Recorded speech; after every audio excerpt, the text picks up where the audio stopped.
Les invités qui vont nous accompagner durant ce programme, d'abord à ma droite, elle est très connue, lionne indomptable, je vais vous le dire, Henriette Michel Akaba. Bonjour. Bonjour Franck. Comment ça va? Bien par la grâce de Dieu et vous? Je me porte assez bien. Henriette Michel Akaba, très connue parce que, on va dire, pendant plus de 12 ans, elle a arboré le maillot des Lions indomptables. Henriette Michel Akaba en club, c'est Renaissance de Guidé, Express de Garoua, Louvre Minprof, Canon de Yaoundé, plusieurs clubs en Turquie et même en Biélorussie, si je me trompe, et en France aussi, puisque vous avez joué du côté de Soye. Oui, en France et pour finir en Espagne. Pour finir en Espagne. Oui. Comment se porte la carrière? La carrière se porte très bien. C'est vrai qu'actuellement, je viens de finir un championnat qui était du moins compliqué. Mais par la grâce de Dieu, il n'y a pas eu un problème côté santé. Compliqué, ça veut dire? Pas de blessure, pas de bobo. Compliqué, vous avez dit compliqué? Ok, compliqué dans le sens où l'équipe n'a pas atteint ce qu'on s'était fixé au départ. Donc, ça n'a pas été ça. Ça n'a pas été ça, mais nous sommes ensemble quand même dans ce programme avec vous. On fera le débrief de la prestation de vos coéquipières, on va le dire, puisque vous êtes toujours Lyon indomptable, du côté du Maroc. Et à votre droite, lui, c'est quelqu'un de très connu quand même sur la scène des médias. Je ne sais pas si je dois bien m'habiller pour le présenter. Journaliste, d'aucuns diront émérite. Il est aussi actuellement du côté de la chaîne HTV. Fils Daniel Injek, bonjour. Bonjour Franck, bonjour à nos co-panélistes. Je pense un salut fraternel à Henriette Michel Akaba le 18. Félicitations à vous parce que aux dernières nouvelles, vous étiez sur une autre chaîne et ça s'est passé très vite, votre mercato. Donc en arrivant ici, je constate que c'est vous qui êtes là à la présentation. Félicitations et bien de choses à celui qui a bien voulu que vous soyez là, parce que vous savez, dans notre milieu, c'est pas toujours évident de tendre la pêche à nos jeunes frères, parce qu'on, comment je vais dire, on est conservateur. Donc, félicitations à toute l'équipe de LT, mais surtout à la PDG supérieure. Je suppose que elle est en train de nous suivre de là où elle se trouve, et je vais simplement, dans ce premier jet, inviter les gens à nous rejoindre tout à l'heure à partir de 15h au stade Omnisport Amadou Aïdjo. Je crois que Henriette Michel Akaba sera là pour le match des 40 ans d'anniversaire d'Achille et Djimbiemana. J'ai eu la lourde responsabilité de gérer le côté média et je pense dû comme faire que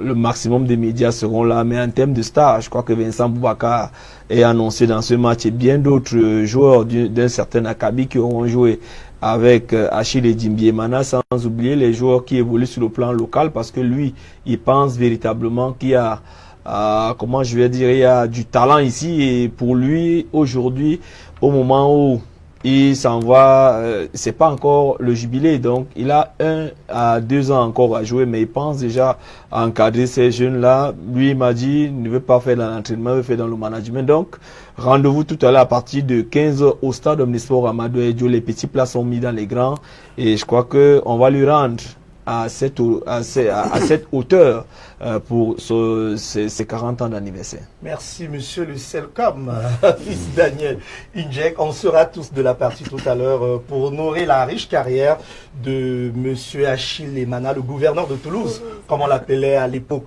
On continue avec la présentation. Je vous rappelle que tout à l'heure, si la technique peut nous le garantir, je ne sais pas s'il est déjà calé du côté de Rabat, Emmanuel Marop, on l'aura en direct pour avoir le point, l'actualité de nos Lions. On va revenir tout à l'heure. Lorsque c'est calé, on aura la confirmation de notre réalisateur Roméo Nemango. On continue avec la présentation sur ce plateau. Mesdames et messieurs, à ma gauche, lui, c'est l'homonyme de l'autre, comme j'aime le dire.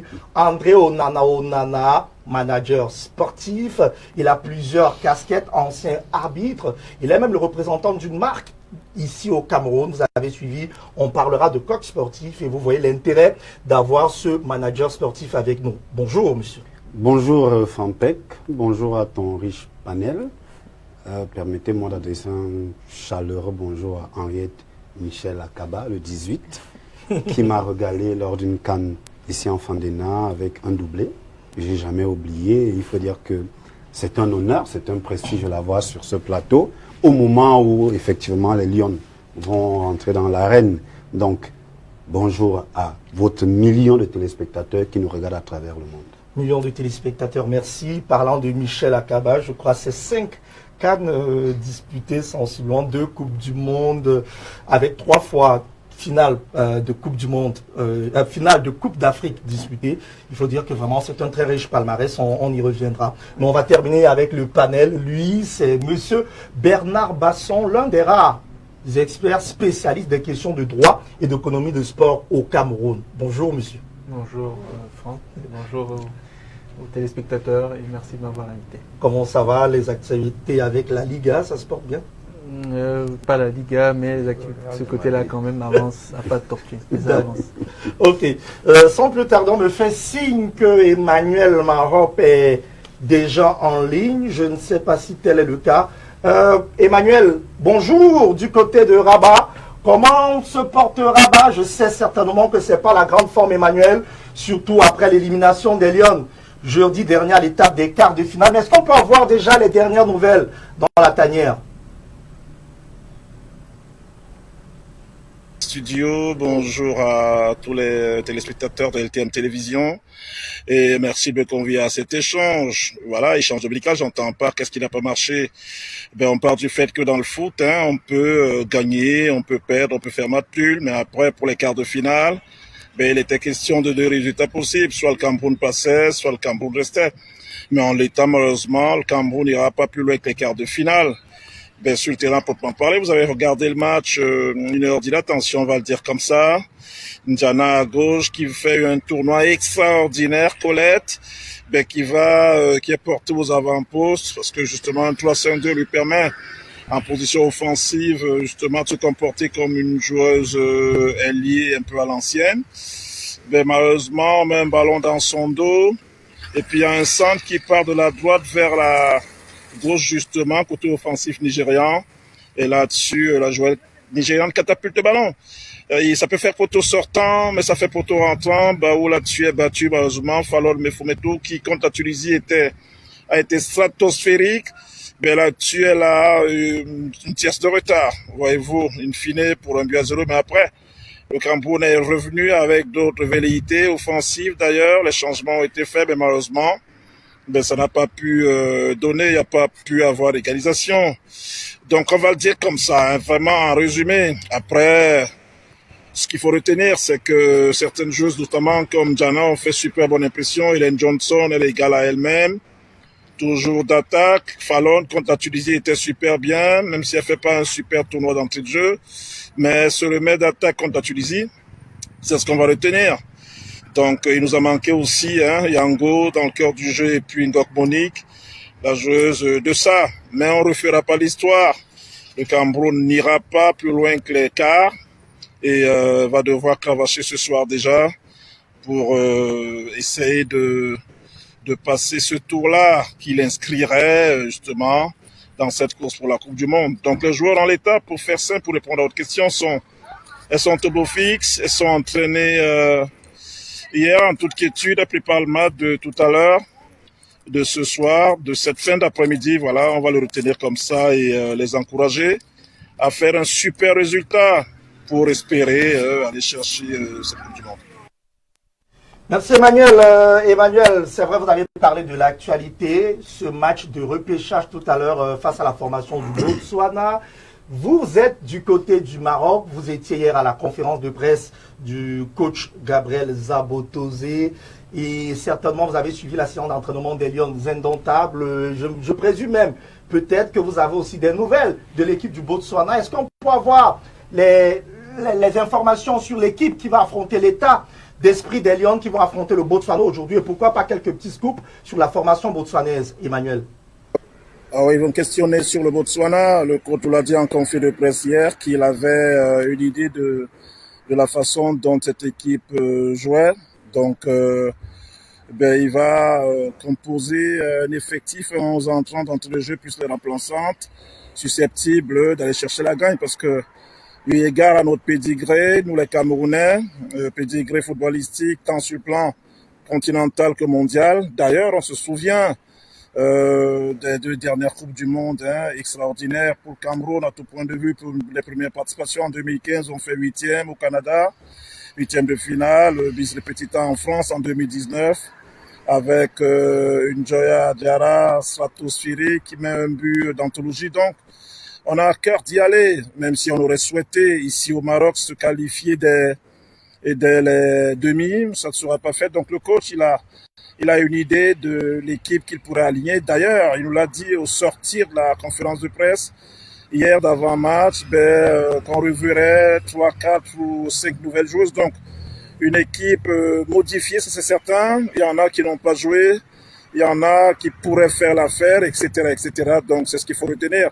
À quelques heures, je vais le dire comme ça, du match, un léger réaménagement, je vais le dire comme ça, dans le bon sens, espère-t-on, pour que le Cameroun passe, ou du moins pour que le Cameroun remporte déjà ce match-là, qu'il inscrirait, je l'ai dit précédemment, à la course, aller chercher une qualif pour la Coupe du Monde. C'est d'ailleurs, en toute honnêteté, ça vous le savez, le leitmotiv du président de la Fédération de football, Samuel Eto'o, qui il y a quelques semaines, justement, leur demandait à ces Lions indomptables de se qualifier pour la Coupe du Monde.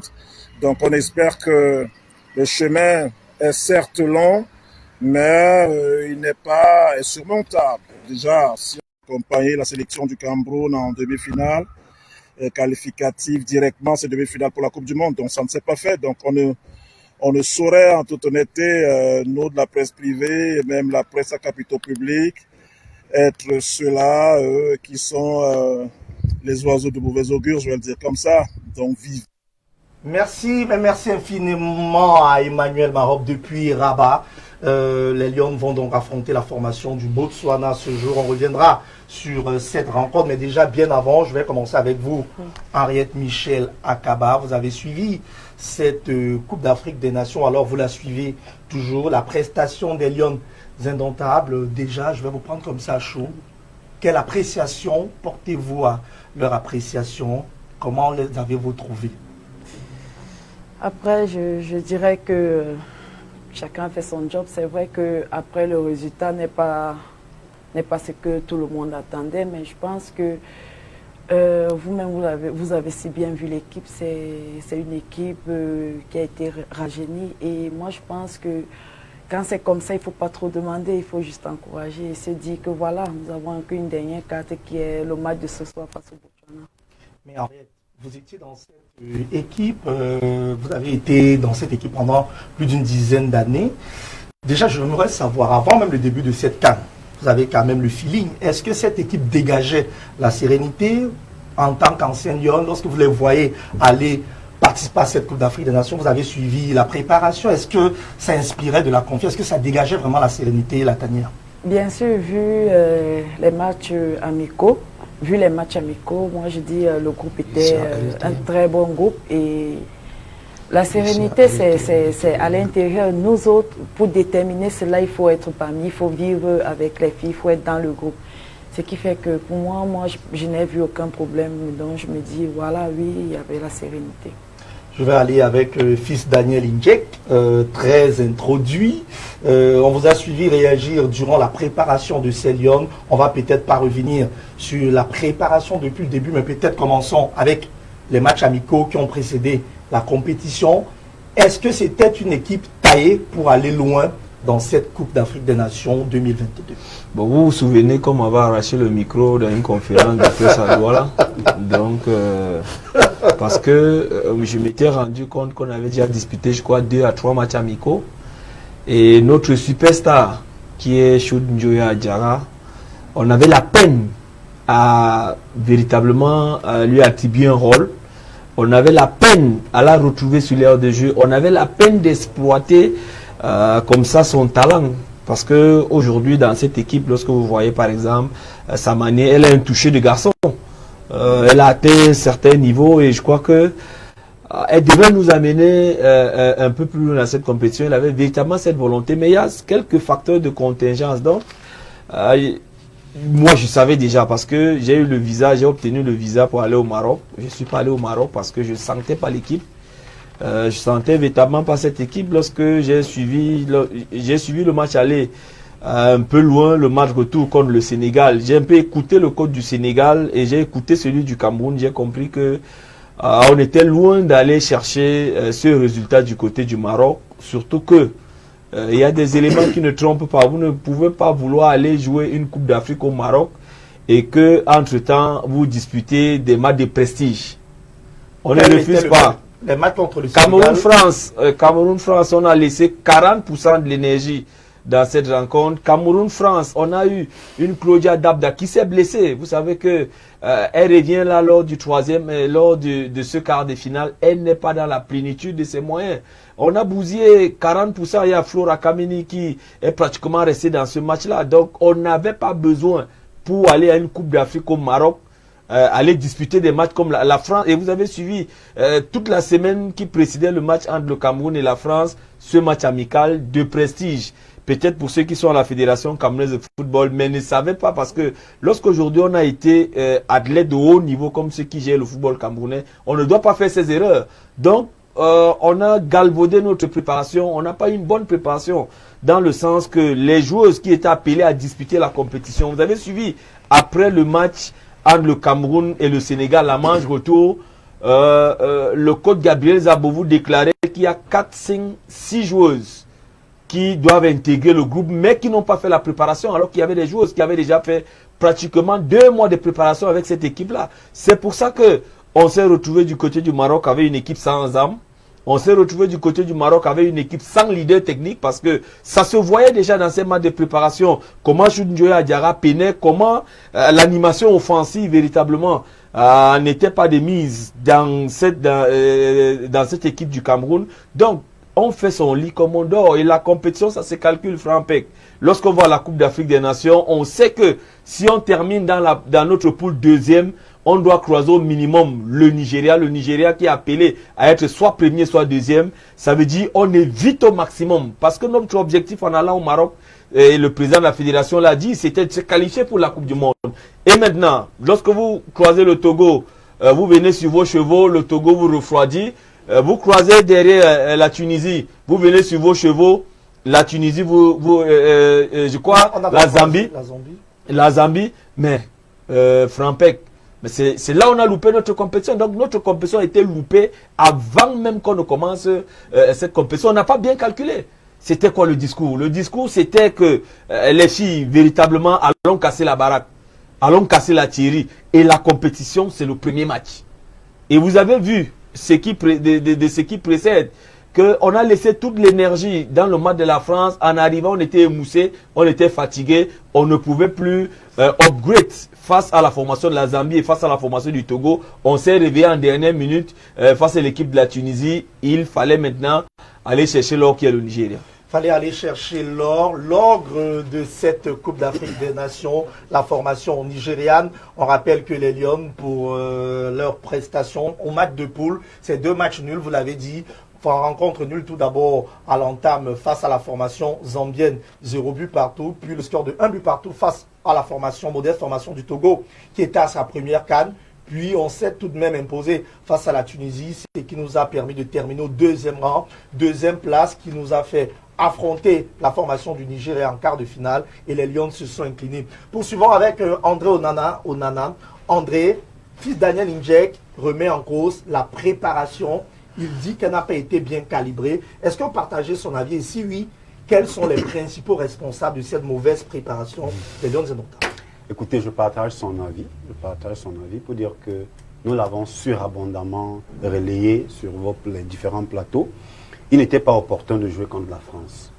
Parce que c'est l'effet inverse qui s'est produit. Regardez, la France préparait l'Euro. Oui. Et avait besoin d'avoir un bon bol d'air contre une équipe considérée moins forte qu'elle. Donc, la France fait un carton contre le Cameroun. Donc, va à son Euro étant vraiment gonflé à bloc. Pourtant, le Cameroun vient de prendre un sacré coup sur le plan mental en affrontant on a affronté une modeste formation celle après, on s'est imposé avec plus de 6 buts d'écart. Oui, on est allé battre une équipe, je pense, on a battu une équipe Sarcelles. Mais le match le plus important, c'était celui-là. C'est-à-dire qu'on est allé jouer après contre... Imaginez qu'on avait joué, je ne sais pas moi, contre, je sais pas, le Tchad, au lieu de la France, qu'on avait gagné le Tchad et puis après, on allait battre Sarcelles. Je pense que les choses auraient été différentes. Mais ce n'est pas la seule raison, le management. Moi, je suis d'avis qu'on a manqué un peu de coach à ce niveau. Là, je suis d'accord avec fils Daniel Injek. Mais moi aussi, je vais questionner le staff technique. Parce qu'on a beau parler, les vrais responsables, c'est qui? C'est le staff, c'est lui qui fait les choix.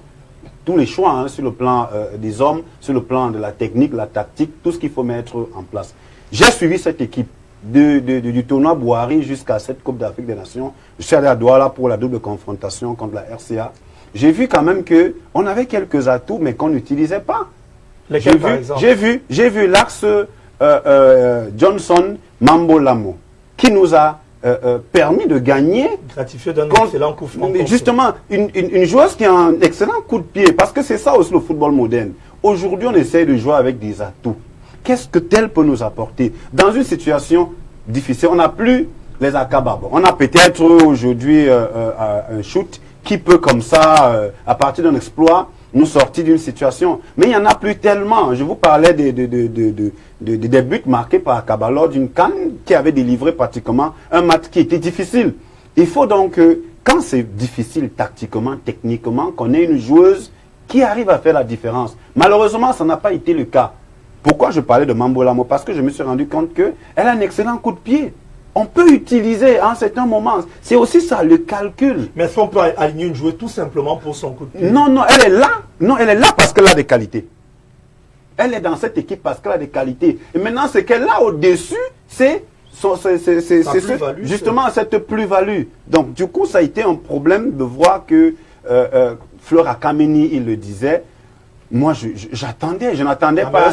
Je n'attendais pas. Super League, hein. Oui, mais je n'attendais pas une joueuse comme Njana Colette, qui pour moi est la meilleure de cette compétition. C'est-à-dire qu'il n'y a pas, si je dois faire un classement, vous avez Njana Colette qui est largement au-dessus, vous avez Estelle Johnson. Voilà des joueuses qui sont sorties du lot parce qu'on a senti qu'à l'intérieur, il y avait beaucoup à donner. Ngok Monique, oui, mais moi je ne parle pas des prestations à demi-teinte. Je parle de toute la compétition. Quand vous regardez la marge de progression d'une fille comme d'une joueuse comme Njana Colette, mais attention, on se dit qu'il y a du potentiel, malheureusement, qui n'est pas bien vendu ou qui n'est pas bien exploité.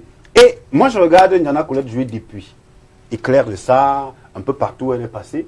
Mais j'ai vu que dans un 3-5-2, là, elle a un rôle de piston, mais elle s'exprime largement au-dessus de la moyenne. C'est un travail qu'il faille donc mettre sur pied avec les analystes vidéo. C'est pour ça que moi, je donne une grosse part de responsabilité à l'encadrement technique.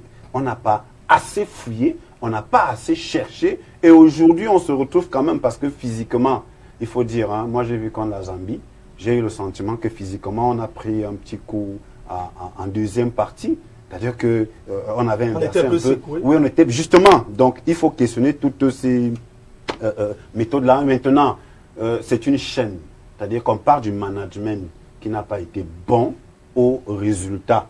Et je suis un peu, hein, je le dirais, déçu par le discours du coach qui, après, vous dit en conférence de presse qu'il est déçu par le résultat, mais content du contenu. Mais attention, ça non, on ne peut pas quand même faire ce genre de déclaration. C'est le contenu qui amène au résultat. Si le contenu n'est pas bon, le résultat ne sera pas bon. Vous ne pouvez pas avoir un bon contenu et avoir un mauvais résultat. Non, vraiment, ce n'est pas possible. Exactement, peut-être avant de prendre Bernard Vasson, si Daniel Injek a dit... Oui, Franck, et je sais qu'on va me taxer de tous les noms d'oiseaux, mais le coach Gabriel Zabo est mal entouré sur le plan de la communication. Comment ça? Et sa communication nous a conduit à l'élimination.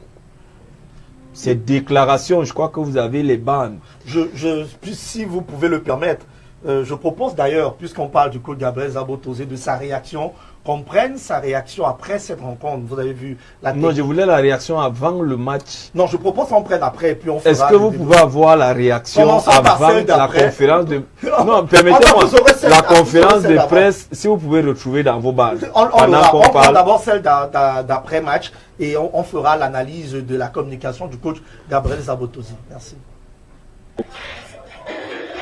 Ladies and gentlemen, we would like to start our press conference with the team of Cameroon, head coach Gabriel Zabo, coach, I'm sorry.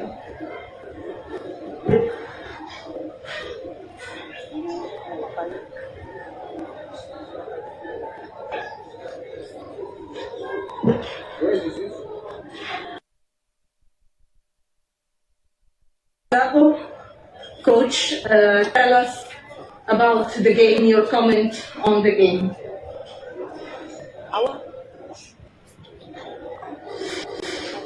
Bon, une déception parce que nous, on s'est préparé pour gagner, on ne l'a pas fait. On voulait se qualifier directement pour la Coupe du Monde, on ne l'a pas fait. C'est une déception et par rapport à ce qu'on a produit, je pense qu'on aurait mérité mieux. Questions? Okay, Mr. here.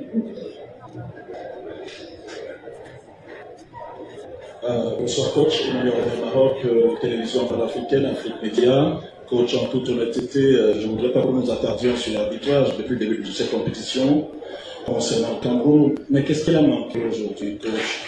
C'est vrai qu'on ne peut pas faire fi d'arbitrage à proprement parler parce qu'en fin de match, il y a ces remplacements, il y a la gardienne nigériane qui reste au sol 5 minutes, il y a 2 minutes d'arrêt de jeu. On pourrait se poser des questions, mais qu'est-ce qui n'a pas marché, vraiment, coach? S'il faudrait que nous restions sur le jeu à proprement parler. Merci. Ce qui n'a pas marché, c'est qu'on a été inattentif sur ton ballon. Et c'est le ballon là qui est allé au fond. Et nous étions venus avec une option, n'est-ce pas, en première mi-temps, mais en deuxième, il fallait résolument, n'est-ce pas, présenter notre visage. On l'a présenté, mais malheureusement, on a concédé ce but sur une erreur d'inattention. Et c'est ça le haut niveau. Hein. À ce niveau-là, une petite erreur, ça peut cacher. Je pense qu'on l'a appris à nos dépens. Okay, sir. Juste un petit extrait, puisque vous parliez de sa communication, mais fils Daniel, n'avez-vous pas l'impression vraiment que c'est le bouc émissaire? Non, on va y arriver parce qu'on est là pour une autopsie et je crois qu'avant d'arriver, je crois que ici on est encore en train de poser les bases. Oui. Et sur ces bases-là, moi je voulais axer sur la communication. Lorsque vous rencontrez un adversaire supposé être supérieur à vous, comme le Nigeria par exemple, en l'espèce, vous devez être modeste. Vous ne devez pas aller les piquer dans leur orgueil. Et vous avez vu, avant le match, le coach a fait des déclarations qui ont fait réagir le Nigeria. Et quand le Nigeria réagit, je vous assure, parce que connaissant, maintenant, pourquoi je parle de ça? Oui, pourquoi je parle? Il faut être modeste. Maintenant, pourquoi je parle de ça? Parce qu'il y a une dame, je ne vais pas la citer ici pour ne pas faire la publicité, qui est assise là. Elle est là pour manger à l'hôtel. Elle est là. Je vous en prie. Permettez-moi. Non, quand ça ne va pas, on doit tirer les leçons et les conséquences. Ce n'est pas une fixation. Hein. Le team press, c'est qui? Le team press fait quoi? Le team press assure la veille médiatique. Le team press attire l'attention de son entraîneur. Le team press donne les éléments de langage à son entraîneur en fonction de l'adversaire, en fonction des circonstances. Maintenant, permettez-moi, quand vous avez fait ça, quand vous êtes team press d'abord, quand le match, quand on a déjà soulevé la plaque pour le temps additionnel, vous êtes déjà sur la main courante. Pourquoi? Parce que votre coach doit devoir réagir par rapport au partenaire dans les conditions du live. Vous devez le briefer, coach. On vient de perdre, vous ne devez pas aller ici, vous ne devez pas aller là. Qui est team press aujourd'hui dans cette sélection des Lions? Elle n'est pas à sa place. Je suis désolé. Oh là là. Parce que, non, je vous assure, l'un des éléments, vous avez demandé qu'est-ce qui nous a fait échouer. La team press nous a fait échouer sur le plan de la communication dans cette compétition. Et en venant, le Nigeria a dit, il doit venir nous faire la peau par rapport aux déclarations de notre entraîneur. Donc, il est question ici d'attirer l'attention de ceux qui sont à la fédération de voir qui on met. Est-ce que parce que vous avez le parapluie? Est-ce que parce que vous avez le parasol? Est-ce que parce que vous avez le bras long et le réseau nécessaire que vous... Est-ce que vous avez les états de service pour être là? Est-ce que vous connaissez véritablement ce que vous avez à faire aux côtés d'une sélection nationale pour être team play? Vous n'êtes pas simplement là pour venir avec le passeport le jour que l'équipe doit voyager, entrer dans le vol, aller manger et dormir dans les hôtels. Il faut accompagner cette sélection et pour cela, il faut des hommes qui ont la matière, qui sont outillés et des dames qui sont outillées pour devoir le faire. Fils Daniel, je crois que le coup de gueule est passé. On va prendre cette fois-ci Bernard Basson qui n'a pas encore réagi sur le sujet. Bernard, André, juste avant, vous a fait savoir que pour lui, l'un des gros manquements de cette équipe a été sur le plan technique. Est-ce qu'il y a que le plan technique, selon vos niveaux même de la préparation, est-ce qu'il n'y a pas aussi un problème managérial qui a un peu pourri l'ambiance au sein de cette tanière? Je n'aurai pas le même langage acide que Franck, que Fils. Je ne serai pas aussi assis que lui. Sur la question du management, je vais me garder de dire des choses qui peuvent être compliquées, mais je vais poser mon simple regard sur la situation. Oui. Je vais d'abord répondre à votre question, celle de savoir si on peut sélectionner un joueur ou une joueuse uniquement sur la base du coup de pied arrêté, oui. Parce que lorsqu'on va en sélection, on est censé avoir un niveau physique pratiquement équilibré et chacun a ses qualités techniques particulières. Et si on sait qu'un joueur ou une joueuse peut nous marquer un coup franc, bien tirer un penalty ou frapper un corner dans l'angle déterminé par l'entraîneur lors des séances d'entraînement, alors cette joueuse peut effectivement prendre part à la sélection. Donc je pense que sur le plan technique, le fait de ne pas avoir eu une joueuse qui aurait pu être plus à l'aise sur les balles arrêtées a peut-être été un manquement. Autre chose, c'est que je pense que le Cameroun, durant la compétition, a clairement pêché sur le plan physique. Et c'est pour cela que M. Injek et M. Natayor le relevaient.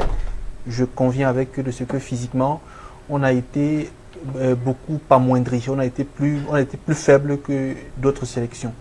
Mais pourquoi globalement, la préparation n'était pas bonne Pourtant, on a des joueuses qui évoluent quand même dans de grands clubs. Je pense qu'on peut évoluer dans un grand club, puisque le physique est un peu conditionné par le mental, vous savez. Pour être à 100% physiquement, il faut être libéré mentalement. Il faut avoir un peu moins de pression pour se donner à fond. Et là, peut-être l'aspect communicationnel de ce que Fils Injek tout à l'heure relevait, à savoir la pression qu'on a peut-être mise sur les joueuses, etc., a pu limiter aussi le fait qu'on ait joué contre la France. Comme cela le disait, la France est 4-5 fois plus forte que nous. Pour pouvoir faire un match d'une heure contre la France, il faut puiser dans nos réserves, ça. Puisque techniquement, physiquement, rapidement, intelligemment, elles sont au-dessus, il faut savoir le reconnaître.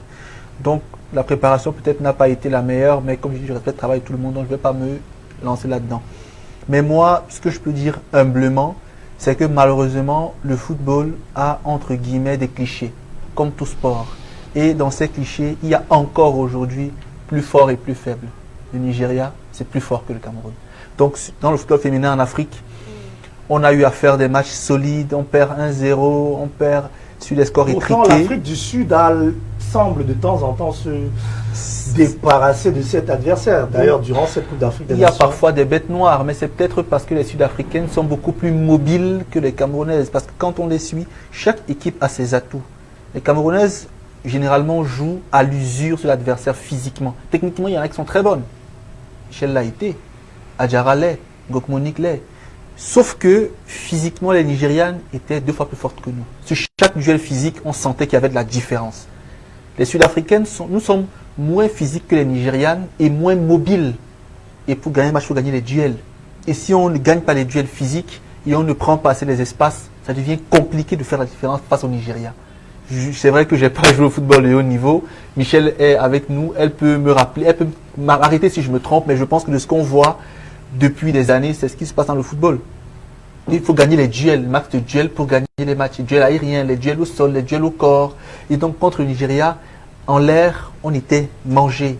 À terre, on était mangé. À l'épaule, au contact, on était avalé. Donc je crois de manière résumée qu'on a été plus faible. Voilà. Et c'est parce qu'on était plus faible qu'on a perdu. Peut-être pour d'autres circonstances, on va prendre des joueuses peut-être un peu plus fortes physiquement et techniquement, je l'espère, je le souhaite. Déjà qu'on pourra en recenser. Maintenant, je crois également qu'au niveau des schémas de jeu, le coach n'a pas été humble, à mon avis, en ceci que on aurait pu trouver dans l'équipe du Nigeria 1 ou 2 faiblesses et peut-être les exploiter. Parce que les Nigériens, vous avez vu, elles ont remplacé les joueuses de côté parce qu'elles savaient que Adjara et Aboudji, généralement, prennent de la vitesse. Elles ont renfloué les côtés et même changé après pour que les joueuses ne s'usent pas. Mais on n'a pas vu chez nous un aspect sur lequel on a voulu appuyer contre le Nigeria. Donc, je pense que là également, le sélectionneur était peut-être un peu gonflé, peut-être un peu zélé, un peu trop confiant. Peut-être s'il n'a pas dit, voilà, je vais prendre le parallèle avec un autre sport, le tennis. Canada joue contre Federer, il sait que le revers à une main de Federer sur terre, ça finit par s'user parce que l'épaule, elle ne va pas tenir sur un échange revers, coup droit. Voilà, il insiste, il gagne. Ce n'est pas forcément qu'il est plus fort, c'est qu'il a une meilleure technique face à l'adversaire là. Contre Djoko, ou peut-être le revers de Djoko est plus solide, il gagne moins de matchs contre Federer. Donc, comme le Nigeria, on aurait pu trouver un axe, c'est le rôle du sélectionneur, un axe de faiblesse. Aucune équipe n'est forte à 100%. L'équipe de France va faire perdre des matchs. Les États-Unis aussi. Donc il y a des axes, il y a des schémas de jeu, peut-être les balles arrêtées, peut-être le jeu long, je ne sais pas. Mais je pense que là, on a été plus faible d'abord sur le plan humain, mais également sur le plan technique et tactique. Henriette, Michel, vous êtes avec nous. On a suivi tout le monde, mais vous êtes mieux placé que nous. Vous avez été dans cette sélection. Mais l'impression que moi j'ai, c'est une impression personnelle, c'est qu'on dédouane les joueuses. On parle du management, on parle de la préparation, on parle du coach, mais on dédouane un peu les joueuses. Vous, Henriette, est-ce que vous n'avez pas l'impression que les joueuses n'ont pas fait leur job? Après, vous ne pouvez pas dire que les joueuses n'ont pas fait leur job. Vous savez, nous, quand tu es au stade, ce sont les consignes. Si le coach va comme ça, tu le fais. Mais je dis, lorsque... Quand les joueurs ne peuvent pas prendre des initiatives. Non, si, par exemple, le match contre la Zambie, on pouvait prendre. Le match contre le Togo, on pouvait prendre. Le match aussi contre le Nigeria était prenable. Par rapport au physique, oui, je vais un peu m'attarder là-dessus parce que nous, on s'est rendu compte que lorsqu'on jouait contre les équipes aussi qui étaient physiquement prêts, on avait un peu une petite difficulté. Quand on voit le match contre la Tunisie, nous savons que les Maghreb, c'est pas trop solide. Voilà pourquoi on a eu à marquer les 2 buts. Mais moi, je dis, le match contre le Nigeria, ce qui nous a manqué, c'est beaucoup plus la finition. Parce que quand on parle des faiblesses, on s'est rendu compte que si on mettait des longs ballons derrière le dos du Nigeria, elles ne vont pas vite déjà les filles de l'axe. Donc, je dis aussi, on a pêché là. Et beaucoup plus au niveau de la dernière passe. Donc, c'est vrai, Henriette, peut-être vous n'êtes pas dans cette sélection, mais comment avez-vous trouvé l'ambiance? Parce que d'après les informations que nous avons eues, c'est bien, et vous n'allez pas nous cacher, vous avez encore beaucoup de coéquipières avec lesquelles vous échangez, donc vous pouvez nous donner quelques informations. On nous fait savoir que l'ambiance n'était pas bonne enfant, qu'il y avait un problème de leadership, qu'il y a même des clans actuellement dans cette sélection. Est-ce que vous pouvez nous confirmer cela? Quelle est l'ambiance qui prévaut actuellement dans la tanière du côté du Maroc? Après, je vais prendre un exemple. Après un malheur dans une famille, si on dit c'est X qui a tué, vous pensez que toute la famille, on va encore se retrouver avec ce même frère? Non.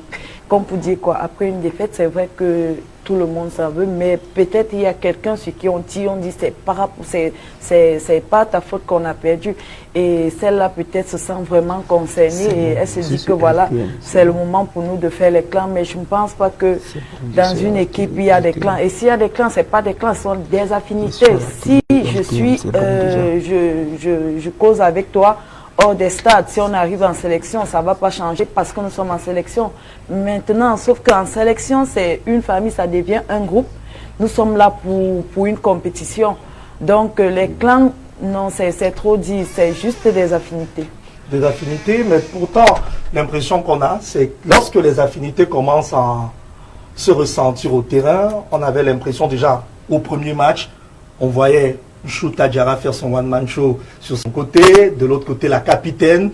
On avait l'impression que ça ne communiquait pas trop et chacune voulait montrer que c'est elle la patronne. Vous n'avez pas eu cette impression, Henriette? Non, j'ai pas eu les filles, Adjara utilisait ses qualités, Aboudi aussi utilisait ses qualités. Peut-être là où il fallait faire la passe, elle gardait. Là où il fallait tirer, c'était pas ça, mais je pense pas que c'était un one-man show. C'était juste une question de timing. Moi, c'était le timing, c'était pas une histoire. Parce que si je veux te faire la passe, j'hésite. L'adversaire va venir. C'est un peu ça le timing. Mais dit que le one-man show, voilà, il ne faut pas jeter... l'anathème.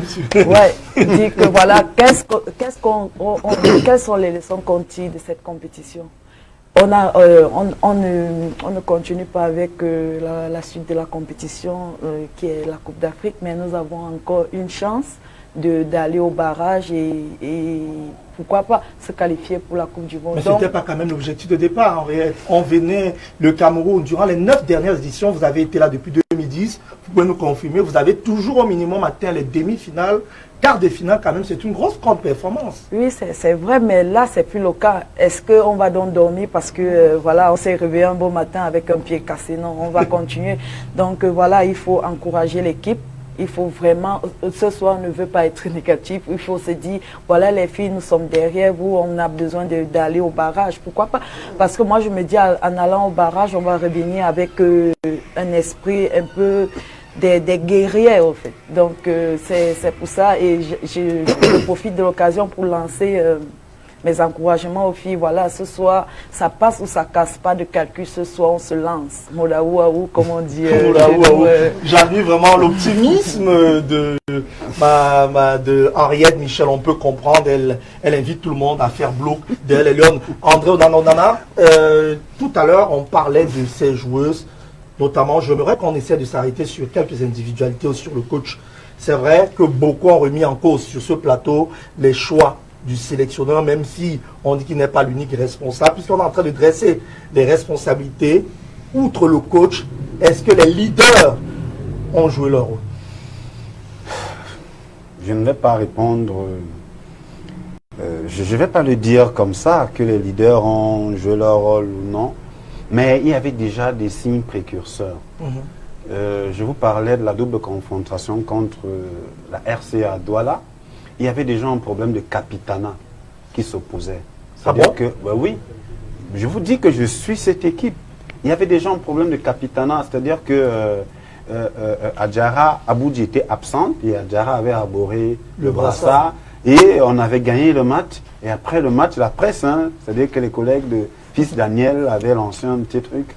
Et puis, moi, j'étais avec le président de la GSC. Je crois que c'était pas Fils Daniel. Non, j'ai dit les collègues de Fils Daniel Inject, je sais qu'il ne fait pas dans ça. J'ai vécu tout ça, parce que je suis aussi proche d'un certain nombre. J'ai vécu tout ça. Il y avait un mal-être. C'est-à-dire qu'on voulait déposséder la capitaine de son brassard et pour le remettre à chute. Ça créait un climat de frustration au sein de cette équipe nationale. Et Michel, elle appartient encore à cette sélection. Donc, elle peut se garder de dire un certain nombre de choses. Mais nous qui sommes à l'extérieur et qui avons aussi des personnes à l'intérieur, il y a des choses qu'on ne peut pas... C'était quand même malvenu de poser ce problème-là à ce moment, même si les performances de la capitaine étaient nettement en régression. Vous voyez? Mais pour ce qu'elle a donné au Cameroun, pour ce qu'elle représente, il faut quand même un minimum de respect. Moi, j'avais trouvé ça mal poli de poser le problème du brassage sur la table à ce moment où la capitaine était mal. C'est à ce moment qu'il fallait la réconforter, il fallait être derrière elle. Vous voyez, on a commencé à créer donc des frustrations pendant la préparation, pendant les qualifications. Et c'est en ça que je dis, moi j'ai apprécié le discours du président de la fédération quand il s'adressait aux Lions indomptables. Il leur a dit, moi j'ai échoué. Pourquoi il a échoué? Parce qu'effectivement il y avait des clans à l'équipe nationale. C'est-à-dire qu'un ballon qu'il pouvait donner à Achille Emana, qui était bien placé, il ne donne pas parce qu'il a un souci avec Achille Emana. Et la conséquence, c'est quoi? On a aussi vu ça pratiquement. Ça, il faut le dire. Hein. C'est-à-dire que... Henriette dit qu'elle ne l'a pas vu. Non, mais écoutez, Henriette vous explique ça techniquement. Elle vous dit, si tu dois faire une passe et que tu patientes, l'adversaire va venir. Mais moi, je dis que quand vous avez l'équipe, quand vous portez l'équipe, vous avez l'obligation de faire le bon choix, le choix juste. C'est-à-dire, entre frapper un ballon et donner une passe, vous avez une fraction de seconde pour voir quelle est la meilleure des options. Si vous avez pris une mauvaise option, une fois, deux fois, trois fois, on va se dire que c'était manifestement le désir de le faire. Et on l'a retrouvé pendant cette compétition. Il manquait cet altruisme-là. Il manquait cet altruisme.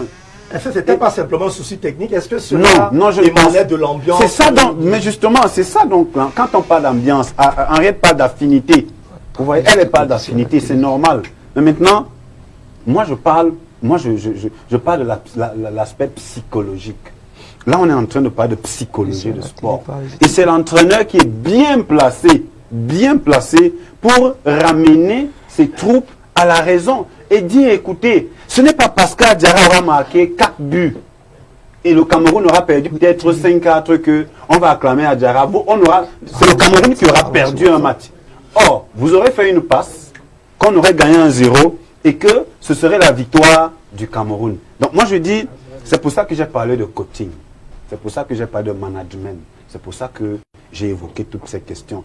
Maintenant, je ne suis pas d'accord avec vous quand vous dites que on a dédouané les joueuses. Non, mais si on cite une joueuse comme Colette Jana, on cite une joueuse comme Estelle Johnson. Vous dites qu'elles ont bien joué. Oui, mais non, mais si on dit qu'elles ont bien joué, pourquoi le fait non, attendez, c'est pour vous dire que il y en a qui ont pu retenir notre attention. Ça veut dire que les autres ont fait peut-être le job Il y en a qui ont été moyennes, il y en a qui ont été en deçà de la moyenne. Mais ce qu'on retient le plus, ce sont celles qui ont hissé le vert ou jaune. Parce qu'au-delà, quand vous avez une joueuse comme Colette Ndiana, vous vous dites, ah, il y a du potentiel. Pourquoi vous voulez, vous savez, c'est quand le train arrive en retard à la gare que c'est un événement. Quand le train arrive à la gare normalement, il n'y a aucun souci. Donc du coup, j'ai vu une Estelle Johnson, par exemple, contre le Nigeria, debout, c'est-à-dire sur une phase d'attaque. Elle est restée debout, elle a gagné son duel. Mais tout le stade s'est levé. C'est une satisfaction. Maintenant, on a aussi vu, moi par exemple, la gardienne, elle a peut-être commencé très bas, mais elle est montée en puissance. Bon jeu de pied. Oui, justement, moi j'étais dubitatif, hein, je suis honnête. Quand on allait avec cette fille, Baou, moi je disais, ah, le Cameroun va sans gardienne. Mais elle a réussi à démontrer que non, vraiment, ce que vous pensez de moi, ce n'est pas ça. Et elle a réussi quand même à convaincre pas mal. Il n'y a pas que moi. Donc vraiment, je ne vais pas individuellement parler des joueuses, mais je vous dis que globalement, il y en a qui sont largement au-dessus de la moyenne. J'en ai cité 3. Il y en a qui ont joué une canne moyenne. Et puis, il y en a pires. Maintenant, on ne peut pas donner les pires. Oui, mais pour sortir, il faut aussi qu'on soit honnête. Hein. Les générations, c'est une génération qui est en train de partir, de sortir. Vous voyez, on ne peut pas aussi... il faut être honnête en se disant que ce n'est pas l'équipe féminine qu'on avait il y a 4, 5, 6 ans. Non, c'est une équipe aujourd'hui dont le rajeunissement n'a pas encore vraiment apporté ce qu'il faut. Peut-être que dans 2 ans, on aura des jeunes filles comme la jeune de Claire de Sarr qui est en train de Ngok Monique et un certain nombre de filles, Ndiana Colette, je crois que Colette c'est sa première canne. Voilà, donc il y a un certain nombre de filles quand même qui vont se retrouver en train d'être des patrons de cette équipe nationale. Et on n'aura plus seulement une Aboudi et une Choute, on aura une pléthore de leaders. Ça va quand même permettre que le groupe soit assez compact et assez équilibré. Rapidement, fils Daniel Injek, que ce soit Henriette, que ce soit André qui a quand même un peu parlé, il refuse d'attribuer des responsabilités. Moi, nous ne sommes pas là pour jeter l'anathème, nous sommes là pour faire une autopsie, vous l'avez si bien dit. On fait l'autopsie pour tirer les leçons après. Rappelons, les Lions jouent un match de repêchage ce soir, mais elles n'ont pas atteint leur objectif. Parce qu'on se souvient, le président de l'Africa Foot avait fixé comme objectif la qualification directe pour la Coupe du Monde dans le cadre des demi-finales. On n'a pas atteint cela. Quels sont les responsables de cet échec, fils Daniel? Tous coupables. Tous coupables. Donc, lorsque vous payez l'école à votre enfant, vous attendez qu'il vienne avec une moyenne supérieure ou égale à 10. C'est ce minimum-là que la fédération a fixé à leur La demi-finale, c'est 10 pour vous? Oui, c'est 10. Demi-finale, c'est qualification directe. Maintenant, on a la chance qu'il y ait une white card.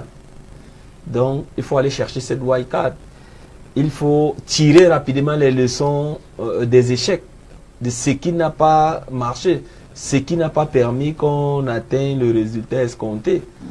Surtout qu'on a encore une chance. Il faut passer l'obstacle qui est le Botswana avant maintenant d'attendre. On sera peut-être dans une poule de 3, peut-être dans une poule de 4, en rappelant que ce sera 3 poules de 3 plus 4 qui viennent pratiquement de tous les continents. Nous ne souhaitons pas tomber dans une équipe qui vient de l'Europe. L'Asie, on peut se battre. Ou l'Amérique latine. L'Amérique latine, on peut se battre. Bon, le Chili nous a déjà... Henriette, j'étais avec elle à Antalya. Tout qualificatif des Jeux Olympiques, des tous les cadrages. On a encaissé un but. On a couru pendant 120 minutes. On n'a pas pu... 180 minutes. On n'a pas pu égaliser ce but-là. Donc, il ne faut même pas souhaiter, parce que de ce côté, c'est la gardienne du Paris Saint-Germain féminin qui est... Voilà, des Lions aujourd'hui, donc ne souhaitez même pas, parce qu'elle, c'est les 60% de cette équipe. J'ai envie de revenir sur le capitanat. Et tout à l'heure, mon ami André Onana a vite fait de dire, oui, je suis journaliste et parfois la corporation, c'est ça aussi. Et je ne veux pas me dédouaner parce que moi, j'étais dans cette conférence de presse où la capitaine Gabrielle Abou-Diongene avait été, comment je vais expliquer, avait été agressée. Et vous savez, un malheur ne vient jamais seul. Il s'est avéré que, je ne vais pas donner le nom de la journaliste ici, était ressortissante du village de la En fait, vice-capitaine. elle était même l'homonyme de... Et elles avaient pratiquement les mêmes noms. Donc vous voyez parfois, vous pouvez poser des actes et que plus tard ça revient. Maintenant, je vais faire, je vais un peu avancer dans cette information. Mais je connais quand même la pensée. Permettez-moi, je vous en prie, je vous en prie. Non, ça c'est vous. Ça c'est je vous en prie. Non, Frampek, ça c'est vous. Elle a insisté ce jour pour avoir la parole, pour pratiquement dire des insanités. À la... Je vous en prie. Non, j'ajoute quelque chose à votre argumentaire. J'ai vu une colonie, ce n'est pas interdit, mais j'ai vu une colonie de personnes venant du village de Chout. Moi, je prends le risque de citer. J'étais assis non loin. Il y avait près de 100 personnes habillées en t-shirt avec Chout, photo et autres. Et ces personnes, justement, après le match, ont commencé à parler à crier. Voilà la capitaine. En plein stade, ça veut dire que ça quand même c'est pour ça qu'il y a un ministre qui avait interdit. Je vous en prie, Frampek. Vous arrivez aujourd'hui, nous on est là depuis, ça fait bientôt 12 ans, on court tous les jours. Mais je connais quand même la pensée. On est là depuis. Oui, mais moi, en tant que communicateur de haut niveau au Cameroun, il y a des choses qui n'arrivent pas innocemment. Vous avez vu, il vous parle d'une scène qui se passe au stade. Maintenant, je vais ajouter de l'eau à ce moulin-là. Abou Diongé n'a pas arraché le brassard à l'équipe nationale. Non. La capitaine de l'équipe nationale, c'était Christine Mani. Elle a retiré le brassard, elle a remis à Aboudji. Et à l'équipe nationale, ce n'est pas l'Assemblée nationale. C'est le premier venu, premier servi. Il faut que les gens le retiennent. Maintenant, quand vous êtes capitaine, quand vous n'êtes pas sur l'aire de jeu, quand vous rentrez sur l'aire de jeu, celle qui aborde le brassard a l'obligation de vous le remettre. Cameroun-France, Abou Diongé n'est pas débutante.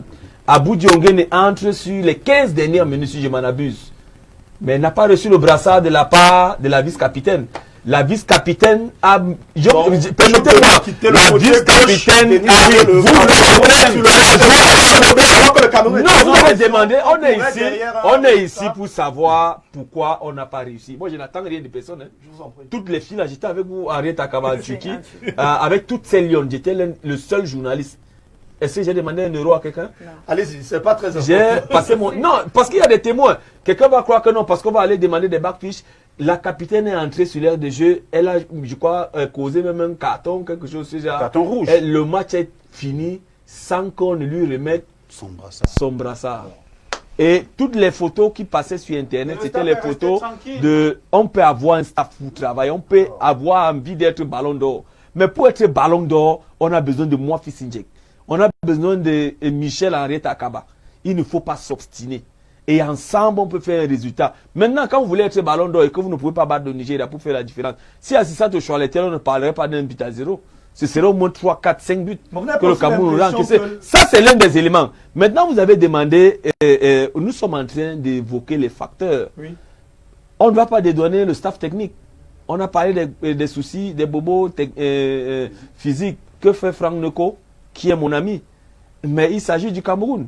Est-ce qu'il a la hauteur? Est-ce qu'il n'est pas à la hauteur? Pourquoi les filles ont des soucis techniques alors qu'il y a un préparateur physique dans cette équipe-là? Sur le plan technique, le coach Gabriel Zabou, qui est un ami, et c'est l'amitié que j'ai pour lui, ne nous a rien proposé. Quel est le système qu'on avait? On se rend compte de plus. Mais non, laissez le cas de la DTN. Moi, en parlant de... Et vous faites bien, non, vous faites bien. Vous faites bien. Moi, comment je vais expliquer ça? Vous avez vu Franck Appiah à la fédération, qui est le directeur du développement? Est-ce que vous savez que dans d'autres fédérations un peu plus huppées que celle du Cameroun, la direction de développement est inclue, c'est une direction de la direction technique nationale. Maintenant, quand le maître devient élève, vous ne voyez pas que c'est compliqué? Moi, j'ai fait 5 Coupes d'Afrique comme reporter. Je n'ai jamais vu un directeur technique, que ce soit chez les cadets, les juniors, passer sur le terrain. Pourquoi? Comment ça se passe?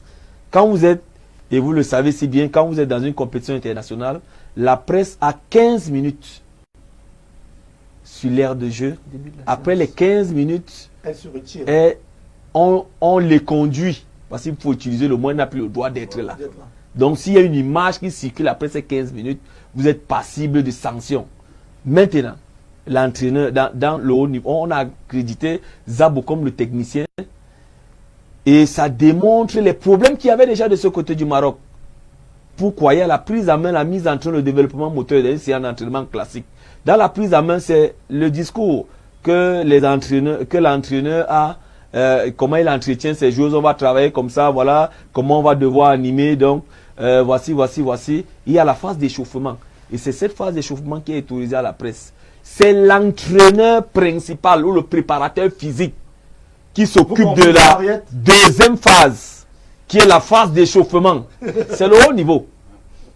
Et je crois que ceux qui sont à la maison, qui nous suivent, comprennent exactement là où je vais aller. Maintenant, en présence des médias, si le directeur technique national doit pouvoir et devoir agir, il doit attendre cet espace de 20 minutes pratiquement, le temps d'échauffement que le préparateur physique échauffe l'équipe. On libère la presse, on conduit la presse maintenant, parce que je suppose qu'il devait mettre des exercices pour cette animation, parce que c'est le 3-5-2 qu'on préparait, comment animer les joueuses. Après avoir travaillé à une séance à 9 à l'hôtel, c'est ce moment où le directeur technique national descend sur l'aire de jeu et conduit la séance hors caméra. Vous avez vu, on a changé d'hôtel au Maroc, est-ce que vous le savez, à Casablanca? On a changé d'hôtel, est-ce que vous le savez? Donc, vous avez suivi tout ce qui s'est passé, des réunions entre les deux capitaines, entre le coach, entre le staff et bien d'autres. Et moi, je pense aussi, pour ressortir, que le coach n'a pas eu les mains libres. Il y a eu des influences externes dans les choix du coach. C'est pas nouveau au Cameroun. Et on peut lui concéder cela. On peut lui concéder cela. Tout à l'heure, Bernard Basson parlait d'un ensemble de choses dans cette équipe-là. On n'avait pas de schéma de jeu. Et ça peut se justifier. Et je le disais tantôt dans mon propos liminaire. Quand vous préparez une compétition pendant au moins 2 mois, sans les joueurs qui vont jouer. Parce que si 4-5 joueurs, on joue à 11. On joue à 11. Frampec, on joue à 11. Est-ce qu'on se comprend un peu? Je vous en prie. On joue à 11. Ça veut dire que quand on prépare des phases, on peut préparer le 4-3-3. Et on fait dans l'animation. Parce que ces schémas, oui, c'est classique, mais il y a comment animer ces schémas. Et on anime ces schémas en fonction des éléments qu'on a sur la main. Si vous avez Henriette Michel Akaba, où on sait qu'elle a besoin de la profondeur, comment faire pour que quand on a bouché cette profondeur-là, on change? Quel est le circuit préférentiel? Si elle n'est pas là, elle arrive à 2 jours de la compétition. Vous n'avez pas eu le temps. Même si vous jouez ensemble depuis. Aujourd'hui, on connaît Ngongok Moni qui n'était pas annoncé titulaire au début de cette compétition. Le coach a travaillé d'une manière sur le plan psychologique pour la remettre, parce que Claudia Dabdaki était annoncée titulaire, s'est blessée à la 38e minute contre la France. Donc vous voyez qu'il y avait des éléments désormais qu'il fallait adapter.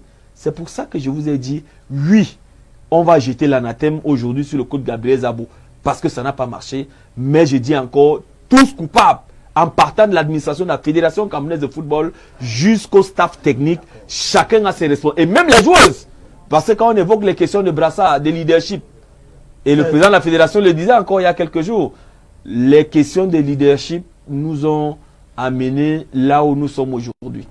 Est-ce qu'on se comprend un peu? Donc, et c'est un tout. C'est un tout qui fait une équipe. C'est un sport collectif. On a besoin de tout le monde. On a besoin de tous les moyens pour... on va sortir de ce sujet juste dans 2 minutes. Dernier tour de table sur ce sujet.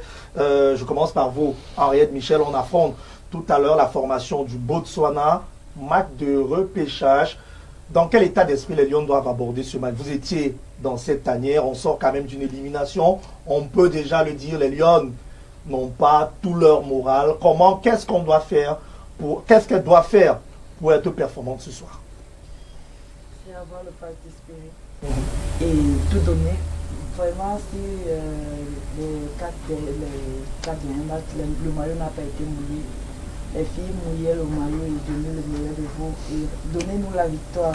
Parce que moi je sais qu'aujourd'hui nous allons gagner 2-0, 2-1. 2-0, 2-1. André, on joue ce soir face au Botswana. Peut-être un pronostic, mais déjà avant de sortir, est-ce qu'on doit poursuivre, on doit maintenir le staff pour les prochaines échéances, peu importe le résultat de ce soir? Bon, écoutez, je ne suis pas décideur. Non, mais votre avis. Oui, mais mon avis, c'est que ce staff-là n'est pas à la hauteur de cette équipe nationale. C'est mon avis. Ce staff-là n'est pas à la hauteur de cette équipe nationale. Maintenant, quant Non, au... ça c'est... c'est mon avis, fils. Non, Daniel. vous avez parlé. Fils, c'est mon avis. C'est encore mon Pour avis. fils, c'est un très bon staff. Non, c'est pas que c'est un très bon staff, c'est mais mon avis. être péremptoire, et lorsqu'on sait qu'on est proche de la fédération, et dire que... Qui approche Je vous en prie. André, non, je ne veux pas que la lettre sorte. Je ne veux pas que la lettre sorte. Et dire d'une manière péremptoire que ce staff n'est pas au niveau. Moi aussi, je pense que après Gabriel Zabo, ça c'est mon avis et je le dis depuis aux techniciens, c'est qu'ils ne seront pas contents. Parce qu'on a mis le DG, le chef de l'État a sauvé le DG Enon Gacho, l'a récompensé pour tous les sacrifices qu'il a fait. Après lui, on a eu Ndoko. Après Ndoko, on a eu Djemfa. Aujourd'hui, on a Gabriel Zabo. Et que personne, je dis bien personne ne veut accompagner Gabriel Zabo à réussir avec cette équipe. Je pense pour ma part qu'aujourd'hui, on est allé en Norvège, là où les Michel Akaba ont joué. En France, aller déboucher un entraîneur de couleur. On se comprend entre les lignes. C'est votre avis. Ça, c'est mon avis. Mais dire que vraiment ils ne sont pas à la hauteur, je crois qu'ils se battent avec les moyens, de bord. André, vous aviez la parole, je dis rapidement. Non, je voudrais rapidement dire, évacuer un petit souci. Un fils Daniel, j'ai toujours été proche de la fédération. Je me considère comme un acteur de football. Peu importe qui est à Tinga, c'est pas ça mon souci. Ce n'est pas ça mon problème, qui est logé à Tinga. Je suis un acteur de football depuis des années. Personne ne peut m'empêcher d'être proche de la fédération. Maintenant, je parle d'un ressenti. Et si, je crois que j'ai eu à le dire, il y a des bandes sur plusieurs plateaux, notamment à B-News. Je l'ai dit dès le départ que ce staff ne me rassurait pas. J'ai vu le tournoi de Bouhari, je suis allé à Douala, j'ai suivi cette équipe. Je sentais qu'il manquait quelque chose. Et aujourd'hui, je suis content parce que j'ai raison. Je comprends que j'avais raison de m'inquiéter. Je pouvais me tromper. Je pouvais me tromper, c'est possible. Hein. Je vous ai dit qu'une joueuse comme Baou, moi, je ne l'attendais pas. Mais je n'attendais pas Colette Njana. Mais je suis bluffé. Quand je la regarde aujourd'hui, c'est respect, c'est respect, c'est respect. Vous comprenez? Estelle Johnson. Donc, ça, c'est mon ressenti. Je dis que ce staff. Maintenant, j'ai aussi commencé par dire que je ne suis pas décideur. Est-ce qu'on me consulte quand on doit mettre sur pied un staff? Non, on ne me consulte pas. Tout ce que je veux, c'est le rayonnement de notre équipe nationale pour sortir. Donc, j'espère qu'on batte le Botswana. J'espère que Colette Njana va encore nous faire. Vraiment. C'est vraiment votre coup de cœur. Non, ça, moi, c'est comme ça que je suis. Vous voyez? Quand je suis bluffé et puis c'est parti. Hein. C'est comme ça. Donc, j'attends de voir ces filles-là nous montrer notre visage. Comme Michel le disait, le fighting spirit, ça nous a montré. C'est-à-dire que cet esprit revanchard, cet esprit. C'est ça qui nous a endormis jusqu'aujourd'hui. Mon cher Bernard, parce que vous n'avez pas beaucoup réagi, ça je le reconnais. Vous allez beaucoup vous exprimer sur les deux autres thématiques. Non, vous n'avez pas été lésé. Il n'y a pas de problème. Je vous en prie. Oui, Bernard, rapidement sur le match de ce soir, un pronostic. Ça fait combien de temps que le coach Zabo est là, à la tête de la sélection? 2 ans. 2 ans, un peu moins de 2 ans. Coach Zabo? Oui. Moins de 2 ans. Je pense parce que on est à Antalya. On est à Antalya pour les qualifications des Jeux Olympiques. Au retour, le coach Zabo remplace le coach Djemfa. Un peu moins de 2 ans. Un peu moins de 2 ans. C'était exactement au mois de mai. Donc Zabo est arrivé pratiquement en juin de l'année passée, si je m'en abuse. Ouais. Si ça fait 2 ans, 2 ans ou un peu moins, alors je rejoins un peu André ou Nana. Parce que 2 ans, c'est largement suffisant pour qu'un coach impose une philosophie de jeu, une énergie, un esprit, des valeurs à son effectif. Je pense que 2 ans, c'est largement suffisant. Dans tous les clubs, qu'ils soient moyens, grands, dans toutes les sélections, qu'elles soient moyennes ou grandes, on a vu quand même en 12-18 mois, les sélectionneurs quand même avoir suffisamment d'impact. Donc s'ils n'arrivent pas, c'est vrai qu'au Cameroun, il y a toujours des pressions externes qui sont très très importantes parce que le coach parfois n'est décideur qu'à 30-40%. Parfois les joueurs ou les joueuses, on les leur impose. Parfois les schémas tactiques même sont imposés. Parfois il y a des décisions qui viennent de la Fédé qui sont un peu bizarres. Donc voilà. Mais je pense quand même qu'en 2 ans, il aurait pu avoir quand même quelque chose de meilleur comme substrat. Maintenant, concernant mon pronostic, c'est un pronostic de fan, un pronostic de citoyen. Donc peut-être 2-0, parce que marquer 2 buts c'est bien, ne pas encaisser c'est mieux. Donc voilà, pour moi 2-0 c'est le score idéal. Score idéal, 2-0. Henriette, Michel, on va prendre congé de vous. Déjà, c'est quoi votre actualité? Actuellement, je me suis pas en club, pas en contrat pour le moment.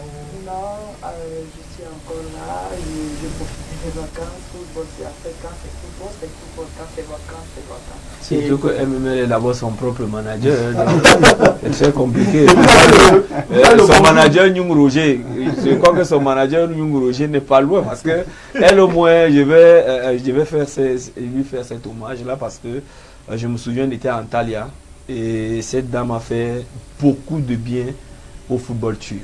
Et pour vous le dire, on était à 24 heures de la fermeture du Mercato. Elle évoluait encore en France. Et à Ligue, le meilleur club turc était en stage à Antalya parce que là où on était, c'est une ligne hôtelière qui a compris comment ça se passe. Et ses anciens dirigeants lui disaient, voici le chèque blanc, voici le contrat, re-signe ici, tu reviens à la maison.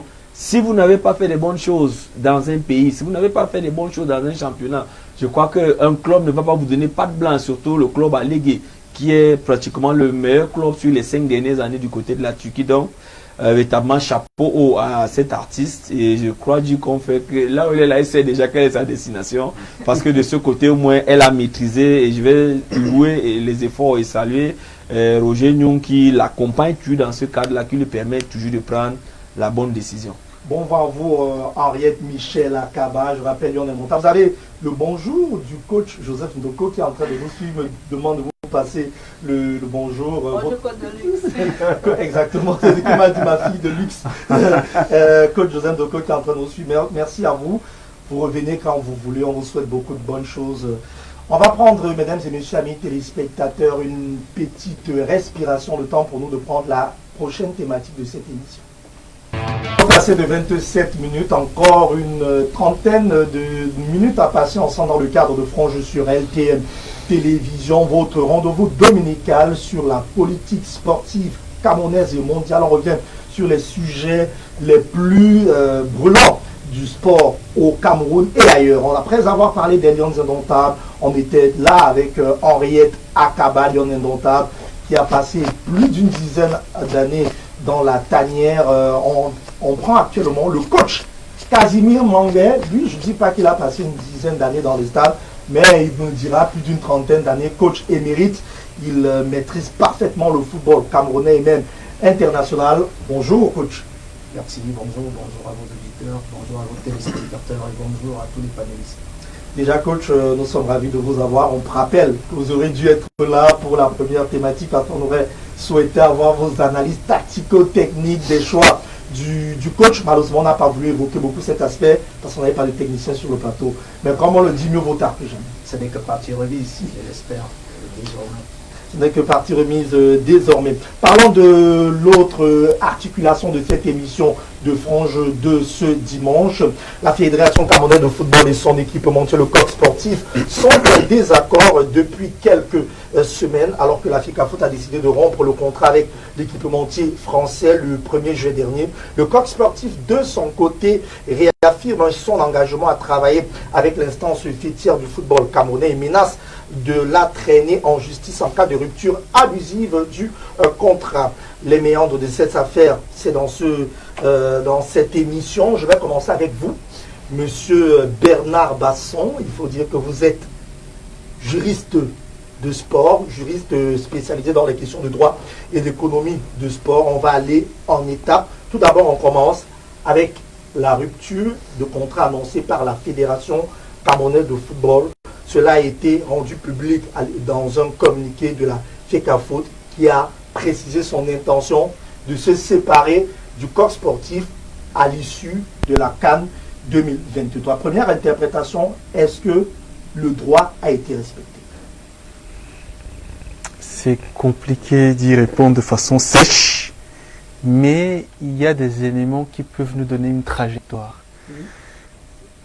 Lorsqu'une fédération, dans les usages applicables au sport, s'engage avec un équipementier, c'est un contrat général, mais c'est deux sous-contrats. Il y a le contrat d'équipement. Il y a le contrat de sponsoring. Parce qu'une marque internationale, quelque part, apporte une dimension de sponsoring à une fédération nationale. Et elle rentre dans la catégorie des sponsors valorisants. Ça veut dire la marque à elle-même est censée apporter plus de valeur au panorama sportif de la fédération concernée. Et lorsqu'elle agit comme équipementier, elle a encore une duplication qui se manifeste. Elle devient comme sponsor rémunérant en ceci qu'il y a quelque chose qui est reversé à la fédération, parce qu'il y a 3 types de sponsoring, il faut le savoir. Sponsor rémunérant, sponsor valorisant et sponsor mixte. Ça, c'est dans le droit applicable au contrat propre au sport. Donc voilà. Ce qui fait que là, on a du coq sportif qui venait d'abord comme un sponsor valorisant, parce que l'image du coq devait aider la fédération à davantage rayonner. Comme sponsor rémunérant, car la fédé devait avoir forcément quelque chose. Et maintenant, comme équipementier, en ceci que, puisque c'est une structure qui habille, on devait voir nos sélections habillées. Le premier problème est venu de ce que, et ça, j'étais plus ou moins présent, c'est-à-dire peut-être pas en interne, mais j'étais aux abords. Lors de la signature du contrat, il y a eu une dissimulation des chiffres.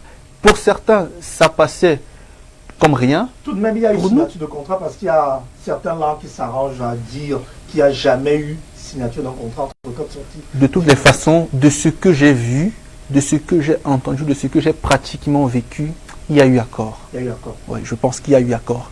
Parce que sur cette table-là, on a vu des personnes quand même paraffer quelque chose qui semblait être des papiers. Je n'ai pas vu le contenu, je ne vais pas vous dire que j'ai lu ce qui était écrit. Oui. Mais j'ai vu des personnes paraffer ce qui semblait être des papiers, échanger des paraffeurs, comme ça se fait dans la mécanique applicable à la signature du contrat. Oui. Donc je pense qu'il y a eu signature d'un contrat entre l'exécutif, à l'époque présidé par M. Bombonjoya, et les dirigeants du coq sportif.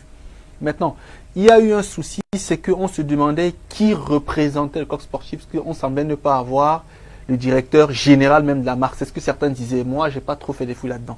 Mais ça, c'est un peu à mettre en berne parce qu'on pourra revenir dessus. Donc, durant la signature du contrat, il y a eu une dissimulation des chiffres.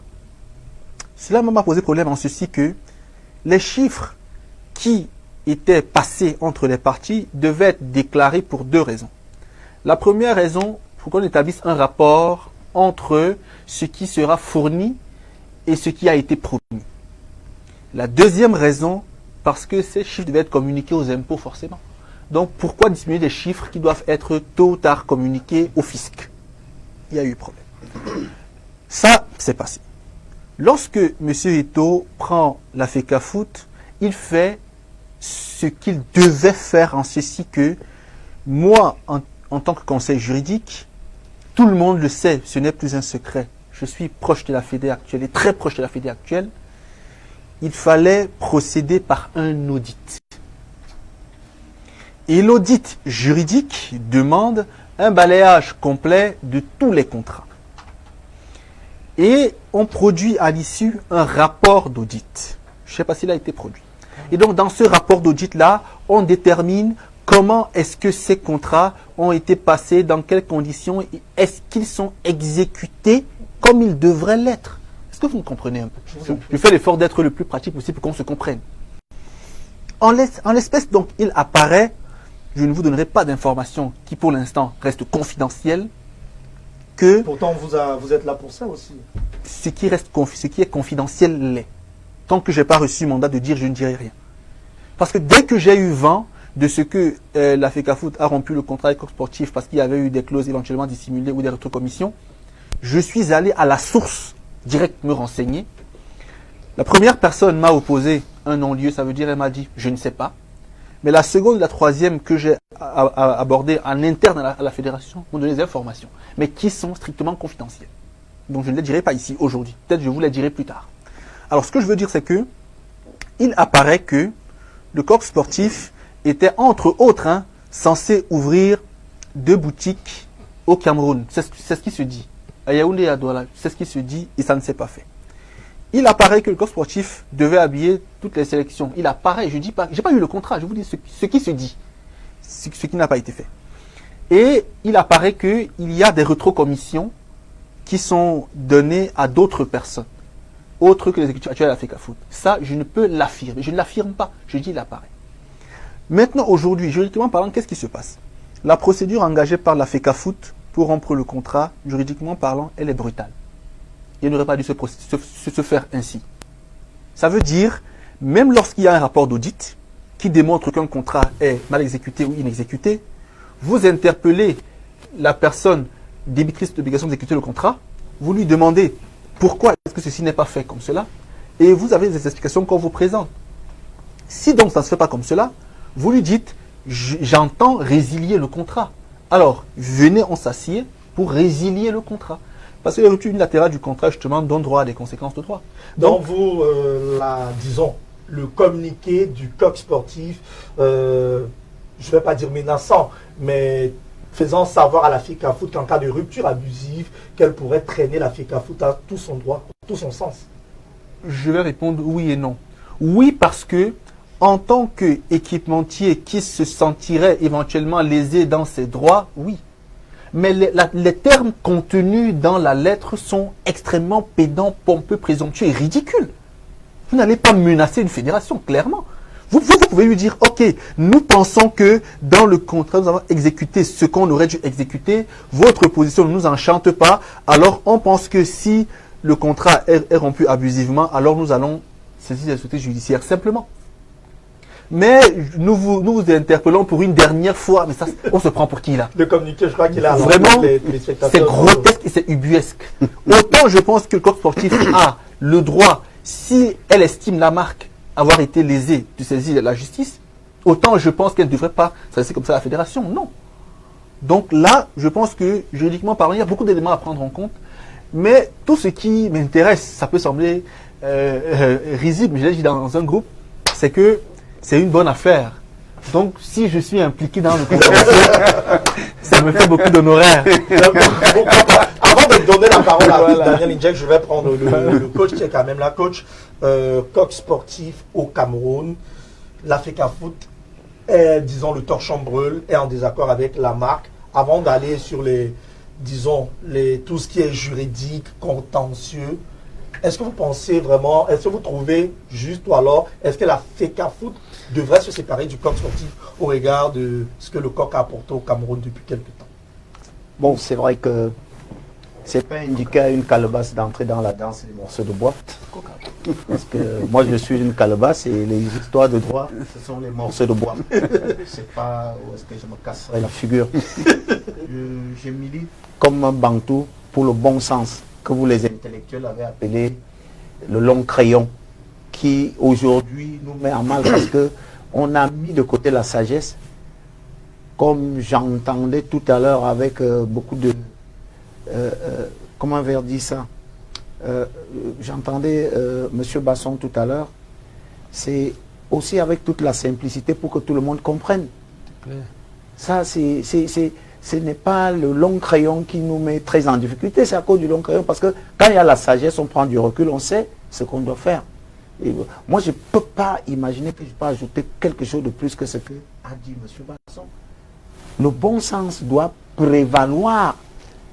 Je ne sais pas s'il y a un document où on dit que personne ne doit se plaindre dans la vie, à ce que je sache. Non, mais la FECAFOOT ne s'est pas contentée de se plaindre. Elle a parlé d'une résiliation. Mais attendez, s'il y a quelque chose qui ne vous arrange pas dans ce que vous vous êtes accordé, chacun est libre de sortir, mais sachant à quoi il a s'en tenir. C'est aussi simple que ça. C'est pour ça que je pense que, personnellement, je ne me vois pas, je n'aurais pas la prétention d'ajouter plus que ce que j'ai entendu tout à l'heure. On a besoin du bon sens dans tout ce qu'on fait. C'est vous qui, avec vos longs crayons, allez dire la définition étymologique de tel mot. Pendant que l'anglophone, lui, l'appelle une maison, house, le francophone appelle case, maison, habitation, domicile. Si bien que chacun se perd, chacun va choisir l'endroit qui lui convient. Donc, moi, je pense que le bon sens voudrait que chacun profite de ce qui est de son droit. Si la FECAFOOT aujourd'hui se sent lésé quelque part, qu'est-ce qui va amener les gens à dire que la FECAFOOT a tort? Si coq sportif trouve qu'il doit réclamer quelque chose, et là où je sors, c'est ce que disait encore M. Basson. Vraiment, quand vous voulez donner la latitude à une marque sportive d'avoir un ton méprisant, quelle marque même? Mais je dis, est-ce que vous savez que c'est dans cette posture que la révolte est sonnée? À un moment, on perd les pédales, le bon sens disparaît. Non, il faut, je dis, la sagesse pour moi semble être la vertu dans la société. Ceux qui vont s'imprégner de la sagesse trouveront toujours des solutions à tous les problèmes qui seront posés. Je ne serai jamais d'accord que pour réclamer quelque chose à M. Fils-Ndjek, bien que j'ai raison, que je lui manque du respect parce que j'ai raison, et ça va le révolter. Moi, je pense, comme le disait M. Basson, la FECAFOOT, j'imagine, parce que l'impression qu'on a de l'extérieur de la FECAFOOT, c'est que tous ceux qui sont à l'extérieur de la FECAFOOT, c'est les plus intelligents, les plus sages, et ceux qui sont à l'intérieur de la FECAFOOT, c'est les nains intellectuels. Je pense que la FECAFOOT sait ce qu'elle fait. Elle, c'est là où elle va. Elle a un véritable conseil juridique, elle a pris toutes les dispositions. Je peux me tromper en disant que je sais qu'il y a des personnes intelligentes, outillées en matière de droit à la Fédération camerounaise de football. Que ce soit ceux qui sont partis ou ceux qui sont restés. Je n'ai pas la prétention ici, au risque de me répéter, de croire que seuls ceux qui sont à l'extérieur ont la science infuse et que ceux qui sont à l'intérieur de la FECAFOOT, c'est des nains intellectuels au point de ne pas savoir ce qu'ils sont en train de faire. Fils Daniel Ndjek, je ne sais pas si ma mémoire est bonne, je crois que nous étions ensemble un peu avant la Coupe d'Afrique des Nations du côté... Excusez-moi, on peut regretter le fait quand même que le Cameroun semble avoir dans son ADN cette faculté de ne pas souvent plébisciter tout ce qu'on doit faire. Tout est caché, tout est nomination cachérie, casting caché, tout ce qu'on veut faire. Comment? Moi, je peux me tromper, corrigez-moi, mais j'ai la prétention d'imaginer que ce contrat n'avait jamais été publié. On n'a ni les tenants, ni les absents. C'est pour ça que nous autres sommes, je ne vais pas dire perdus, mais presque égarés. C'est-à-dire, je ne sais pas sur quoi moi je peux parler à vos téléspectateurs concernant ce contrat, parce que il va falloir enfin un jour que les gens nous expliquent pourquoi. Même vous, nous les entraîneurs, nous ne sommes pas capables de tenir les conférences de presse pour expliquer par exemple nos choix. Je ne sais pas si ce sont les journalistes qui nous interdisent.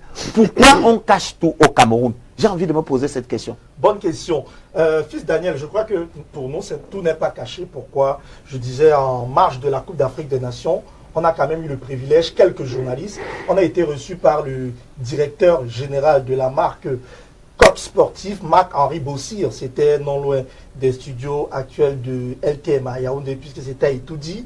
On a discuté, on a pris un café avec Coq Sportif. L'idée était de communiquer sur la politique du Coq Sportif au Cameroun, de vulgariser leur cahier de charge et ce qui a lieu de faire, leur projet.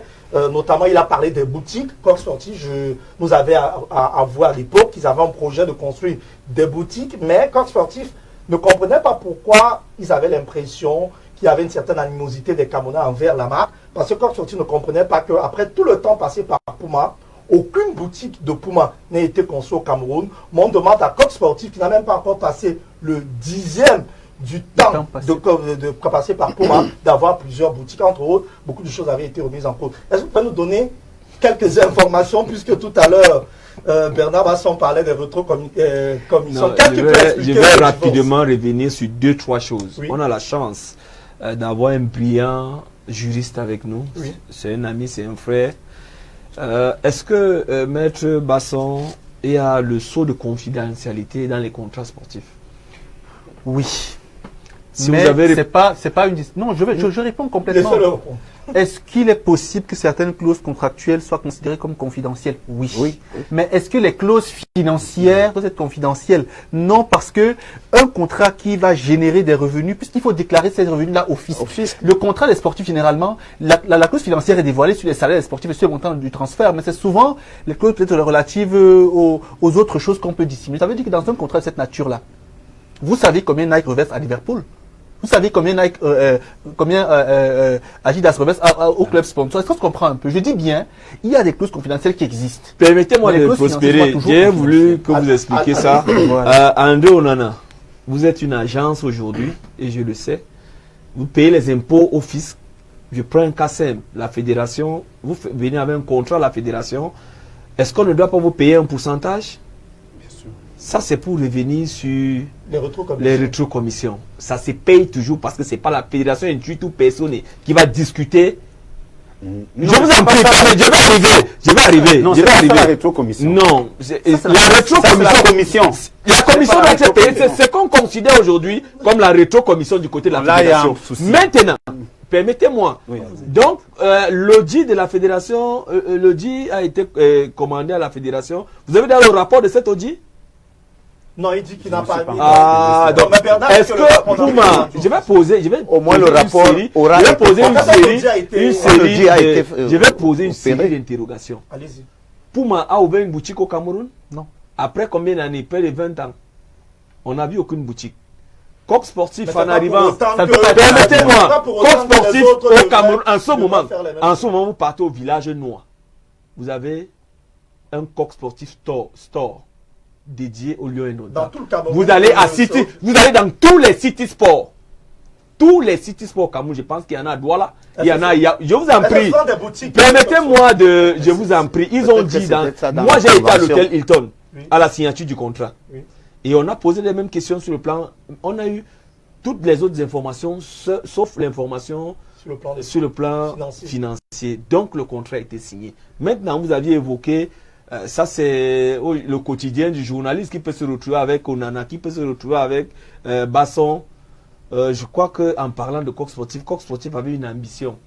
Mais il fallait revenir en quelques secondes sur la genèse. Coq Sportif, via le Zomlo Yannick Noah, est venu laver la face et la fronte du Cameroun. Le contrat de Pouma est arrivé à échéance. Il y avait une périodicité pour renégocier le contrat. On était en normalisation. C'est ainsi que Pouma nous a donné une marge. Et à cette marge, Pouma a réduit son offre, je crois, de 40, de moitié. Non. Pouma a réduit. Je peux vous arrêter parce que j'ai les chiffres. A réduit son offre. Non, on va arriver. Qui souffre que je prospère. Pouma a réduit son offre de moitié. Il n'était même plus prêt en ce moment-là à s'engager avec le Cameroun. Nous a tourné le dos. Comme on dit souvent, dans les matchs, Seydou Mbombo-Ndioya qui était là, qui est arrivé après, s'est battu et est tombé sur Coq Sportif. Je ne sais pas comment c'est arrivé. On a mis un contrat sur pied, je crois, de 4 ans. Aujourd'hui, ce n'est pas élégant. On parle de la théorie du danger, on parle de ce qu'on parle, c'est quand même Coq Sportif. Je vous en prie, pourquoi c'est ça? Vous étiez dans cet échange avec le président directeur général de Coq Sportif Monde. Vous avez trahi ce secret-là? Non, c'est pas un secret. Ils ont offert une soirée Coq Sportif à la fédération camerounaise pour au village noir. Tout le monde était là sauf la fédération. Le président directeur général de Coq Sportif est venu au Cameroun, voulait rencontrer le président de la fédération. Il lui a fermé la porte. Et je vous en prie, je parle à la télé ici. LTM est sur satellite. Est-ce qu'on se comprend un peu? Il a fallu un forcing de la part de Yannick Noah pour négocier ces rendez-vous qui a duré une quinzaine de minutes. Où il n'y a pas eu, où ils n'ont pas pu discuter sur le fond parce que eux, ils étaient déjà braqués, sachant déjà ce qu'ils avaient dans la besace. Maintenant, le coach Casimir Mangela dit, on doit être les gars, on doit être des bantous. Si on a payé 1 milliard, on est en train de vouloir payer 1 milliard à Tony Concessao. Le dommage, on a des juristes ici, est évalué pratiquement à 4 milliards et demi. Coq Sportif vous dit, j'ai déjà confectionné des tenues validées par la FIFA. Je suis déjà, parce que l'équipementier à l'instar de Coq Sportif a 6 mois. Si on doit aller à la Coupe du Monde, et qu'un matin, et il faut que la fédération arrête avec les réseaux sociaux. Un matin, vous vous réveillez dans les réseaux sociaux, vous apprenez que vous ne collaborez plus alors que vous avez déjà pris les engagements, les usines. Et le personnel est déjà en train de travailler pour une compétition. Et lorsqu'on sait que dans une Coupe du Monde, il y a la guerre des marques, il faille que la fédération fasse profil bas. On va avec Coq Sportif à la Coupe du Monde. Et puis après, s'il faut les dégager, on les dégage. Mais pour le moment, à un moment comme à un autre, ils ont accompagné le Cameroun. À un moment comme à un autre, ils ont répondu à l'appel de la Fédération camerounaise de football qui n'avait rien sous la main. Et pour ceux qui sont là aujourd'hui, la Fédération n'a pas commencé avec eux. Il doit pouvoir savoir que c'est une mission de continuité de service. Rapidement, André Onana, Coq Sportif, Fekafou, le torchon bleu. Qu'est-ce qu'on doit faire? Parce que le plus important, c'est l'intérêt du Cameroun qui doit prévaloir pour nous qui sommes sur le plateau. Qu'est-ce que le Cameroun, qu'est-ce que la Fekafou devrait faire pour que cette affaire soit réglée à la meilleure? Bon, écoutez, jusqu'ici, on donne le sentiment que le Cameroun a profité de Coq Sportif et que Coq Sportif n'a rien reçu du Cameroun. Je rappelle que vous êtes le représentant. Oui, mais je vais arriver. J'ai pris cet exemple pour planter le décor. Quand j'écoute mon frère, fils Daniel Indiek, ils vont nous montrer que Coq est arrivé quand le Cameroun était très mal. Et aujourd'hui que le Cameroun a pressé l'orange coque. Maintenant, il peut se débarrasser. Oui, ce n'est qu'une coque qui est restée. Non. Maintenant, je veux arborer ma casquette d'équipementier. Pour dire que nous avons connu ce type de problème, Basson le sait, avec le canon sportif de Yaoundé. Nous sommes le premier équipementier d'histoire du canon. Mais vous savez, un matin, le canon a décidé de rompre le contrat. Nous a fait un préavis de rupture de contrat. Il n'est pas allé sur Facebook. Non, attention, c'était dans les réseaux sociaux. Non. Ne répondez pas aux questions. C'est moi qui pose des questions, André. Oui, fils Daniel. Ok, justement, nous aussi, nous avons eu une correspondance normale. Mais comme sportif a découvert dans les réseaux sociaux. Attendez, fils, laissez-moi prospérer. Ça s'est retrouvé dans les réseaux sociaux. Alors, qu'est-ce qu'on s'est dit? Ok, on s'est assis à Fura pour se demander, bon, et essayons d'établir le rapport de force. Ces personnes ne veulent plus travailler avec nous. Ok. Est-ce qu'on a profité de leur image?